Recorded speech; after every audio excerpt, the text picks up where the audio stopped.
I can't wait until Aunt Jane gets here, 10-year-old Violet Aldens said. Violet and her younger brother Benny, who was 6, waited by the window. They looked out onto the street for their grandfather's car. He would be bringing Aunt Jane from the airport any minute now. Aunt Jane was living in San Francisco for a few months, so she could be with Uncle Andy, who had to be there on business. She had called a week ago and talked a long time with Grandfather. Then she asked to speak to each of the Alden children. But when she spoke to them, she said, "I won't talk long now. I'm flying from San Francisco to Boston next week, and I'll see you then. I'll visit you in Greenfield for 2 days. I have a very special surprise for you." Since that telephone call, the children had spent a lot of time trying to guess what the surprise would be. Now the special day was here, and soon they'd know. As they waited, 12-year-old Jessie asked, "I wonder why Aunt Jane would fly all the way across the country to visit for just 2 days. "It must have something to do with the surprise," Violet said. "Maybe the surprise will be cookies," Benny said. He rubbed his stomach. "Last time she brought some special chocolate chip cookies." "Are you hungry again?" Henry, who was 14 and the oldest of the children, asked. "You just finished lunch." Benny glanced at the clock in the hall and said, "Lunch was at noon. It's 2 o'clock now." "I suppose 2 is the time for chocolate chip cookies," Jessie teased. "Any time is time for chocolate chip cookies," Benny answered. Henry and Jessie smiled at their younger brother. Benny was always hungry. Violet left the window and sat down at the table, where she picked up her colored pencils and began to draw.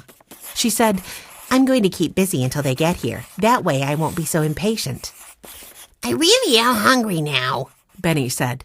"Let's go see if Mrs. McGregor has anything in the kitchen." "There is an apple pie," Jessie said, "but it's for Aunt Jane's visit. We can't serve it until she gets here." "I wish she would hurry," Benny sighed. "Maybe you should find something to do," Henry said. "You need something to take your mind off waiting. You could become an artist like Violet." The other children looked at Violet, who was working very hard on her drawing. Benny went over to his sister and asked, "Is that Watch?" "Yes," Violet said. "I've got the tail and legs right, but he moved so much that I couldn't quite make his head look right." "I think it looks like Watch," Jessie said. "It looks like a dog, all right," Violet agreed, "but I'm not certain it looks like Watch." "Well, sure it does," Benny said. "And you've put our old house in the picture." "Yes," Violet said. "I like to draw our old boxcar. It's easy because it has nice square corners, and it never moves." At one time, after their parents had died, the Alden children lived alone in a boxcar. Then their grandfather found them and brought them home to Greenfield to live with him. "Here they come," Jessie said. "There's Grandfather's car." Violet and Benny rushed to the door. Jessie and Henry followed behind them. They watched as Aunt Jane and Grandfather got out of the car. "She has just 1 suitcase," Jessie said. "I guess she really is staying only 2 days." Aunt Jane hugged all 4 children.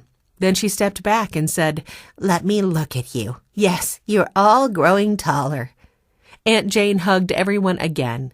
They all went into the living room, and Henry and Jessie served milk, tea, and pie. After a cup of tea, Aunt Jane said, "About that surprise I promised." Her eyes twinkled. "Is it here?" Benny asked. "Yes," Aunt Jane smiled and patted her purse. "In a way, you might say the surprise is here. On the other hand, you might say it's in San Francisco." "What is it?" Benny asked. "Can you guess?" Aunt Jane asked.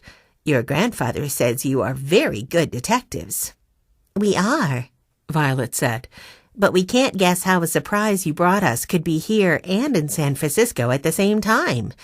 "What is it?" Benny asked eagerly again. "We've been waiting all week." "You've been very patient," Aunt Jane said. She smiled and opened her purse. "Now, children, here is the special surprise." Aunt Jane pulled out a brown envelope. "I don't think there's anything good to eat in that envelope," Benny said. Aunt Jane smiled at her youngest nephew and said, "You will like this surprise, Benny, and it includes good things to eat."